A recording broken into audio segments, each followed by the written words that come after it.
l'histoire de cette musique deux grandes sources considérées comme des sources déterminantes dans le développement ultérieur du patrimoine. La première est grecque. L'État numide de Massinissa a porté une attention particulière à la culture hellénique, à laquelle il emprunta certains de ses aspects les plus évolués. Cirta, la capitale de cet État, et Hippone, sa voisine, capitale de Gaïa, père de Massinissa, furent longtemps réputés pour leur goût prononcé pour la littérature, la philosophie, l'art et notamment la musique lyrique enseignée dans leurs écoles. La deuxième est arabe, et l'apport arabe s'est opéré en deux temps. Donc, on a eu le premier prix de la musique andalouse en 1974. Cela prouve que l'école de musique d'Annaba avait son mot à dire à l'époque. Et Dieu merci, j'en faisais partie. À cette époque, je crois que le président du jury, كان شكون هو؟ الحاج محمد العنقر. الله يرحمه، باه نذكرها هذه. باه الحاج العنقر كان هو le président du jury. Voilà. Il y avait aussi une équipe de professeurs de Constantine Chirtoumi, ما كذبش ربي.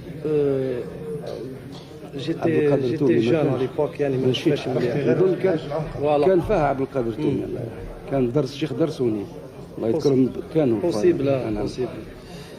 يعني mon passage au sein de l'école de musique m'a permis d'avoir une certaine maîtrise et une certaine assurance dans cette musique.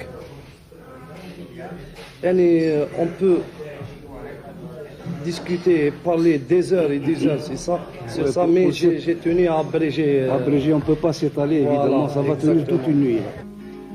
Comme un noble flambeau. Omeyyades et Abbassides ouvrirent à leur époque de larges perspectives à cette musique portée aux fonds baptismaux par le don merveilleux d'Ishaq al-Mawsili et l'avènement du luth, avant qu'elle ne déborde de ses frontières pour rayonner sur toute l'Andalousie qui bâtit depuis au rythme de l'art suprême de Zebyeb, le disciple devenu maître.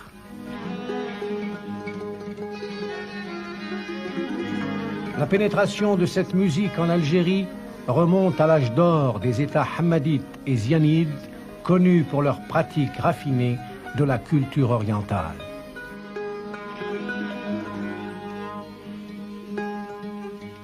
السلام عليكم يا أولياء الله الصالحين.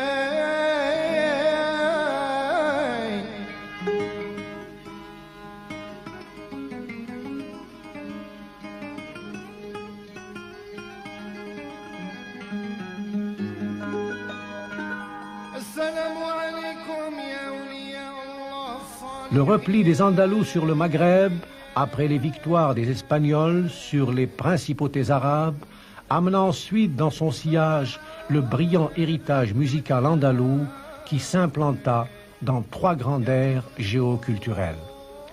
Alger avec Blida, Cherchel, Miliana, Bjaya, Tlemcen avec Nedroma et Mostaganem, Constantine avec Annaba, reproduisant les fastes des écoles de Séville, Cordoue et Grenade.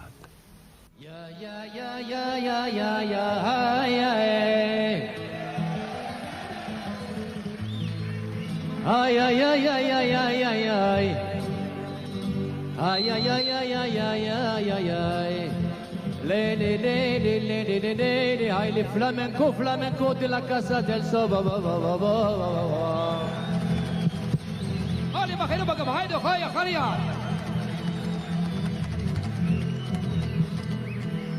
Oh,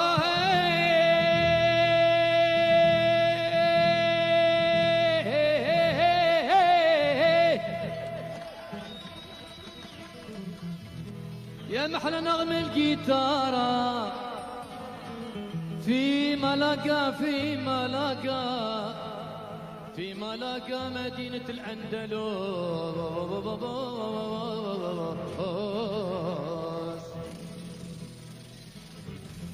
Chacun des trois centres de rayonnement de cette musique exécutent les noubas selon des rythmes spécifiques.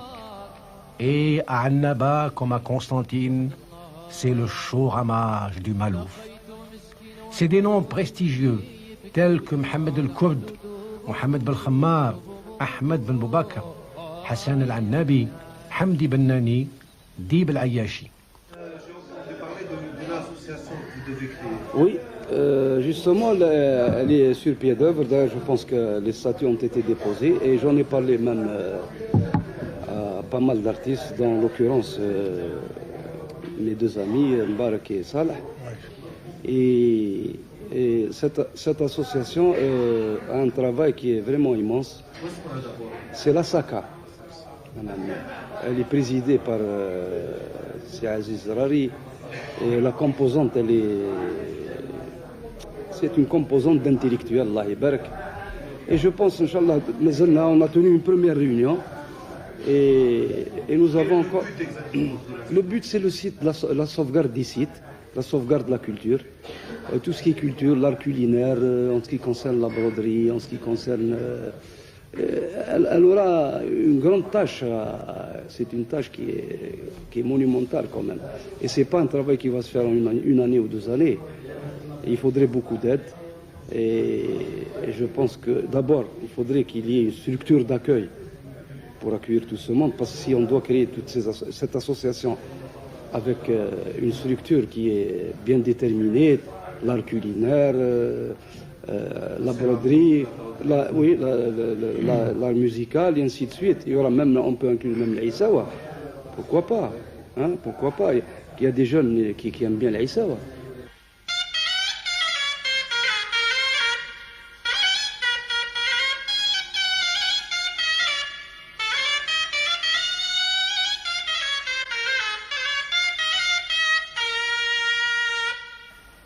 Et parmi les nombreux auditeurs qui ont dû apprécier les airs classiques autant que Pierre Loti, il y avait un jeune habitant de Annaba qui n'hésitait pas chaque soir à venir mêler sa voix chaude et vibrante à celle des maîtres incontestés du Malouf, Ahmed Ben Boubakr et Mohamed Belkhammar.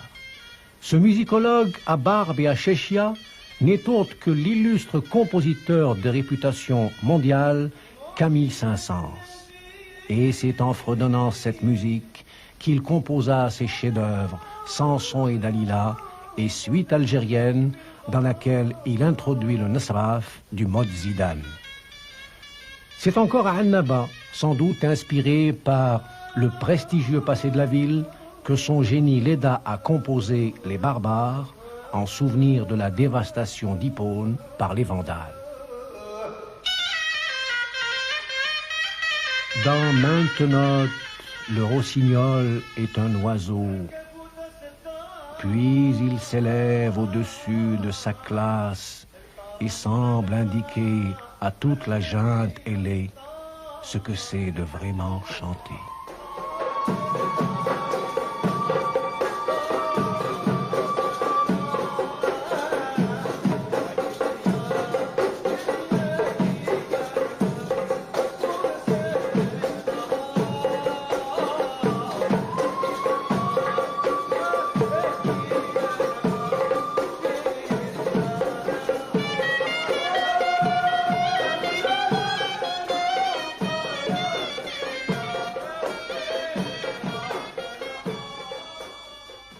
Le président d'honneur, c'est M. Hassan Derdour. C'est un monument de Annaba.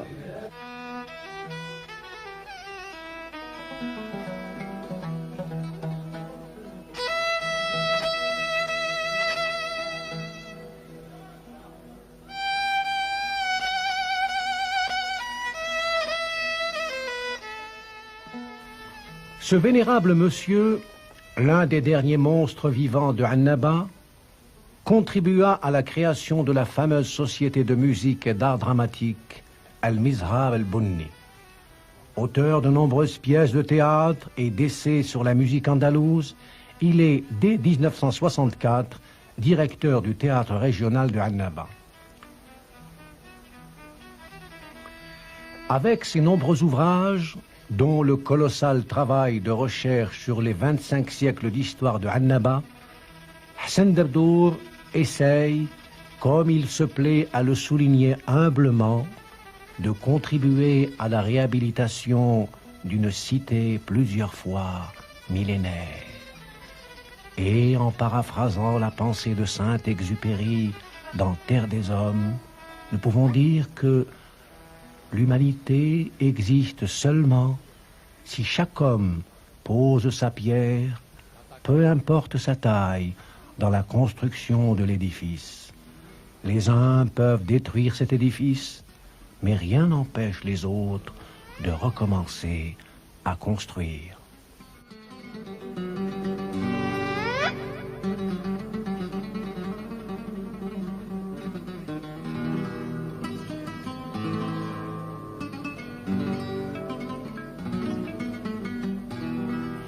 Toutes les empreintes du passé n'empêchent pas la ville de s'être donné un visage moderne, avec une forte industrialisation, notamment avec l'usine d'El Hadjar, une des plus importantes d'Afrique, et une considérable infrastructure portuaire et urbaine. Et sur une butte, face à la vieille ville, se dresse un magnifique bâtiment moderne, l'hôtel Seybouz, du nom de la grande rivière qui traversait autrefois la ville, qui témoigne que cette ville plusieurs fois millénaire n'est pas en retard sur son époque, elle est bien entrée de plein pied dans le XXIe siècle.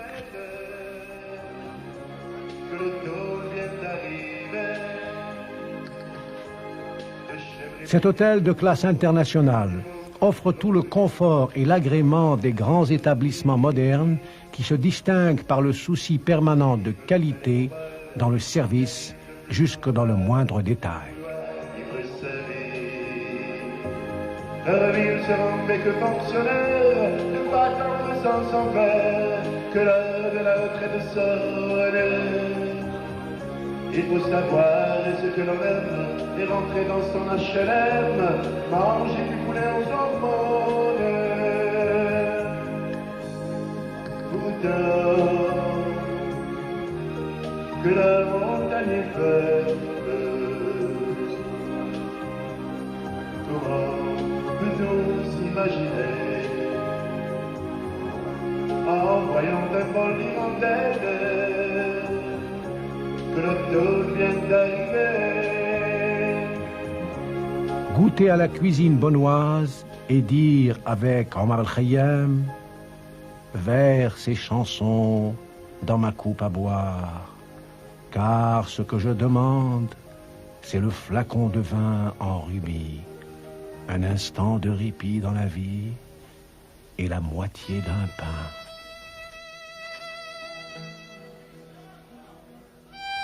Annaba n'a jamais douté d'elle-même. Cette ville éclectique aime l'intelligence, la puissance et la culture. Elle a toujours su se saisir de l'histoire pour aller de l'avant. Un œil rivé sur la mer, mais les pieds bien sur terre, Annaba est aujourd'hui le symbole du renouveau algérien.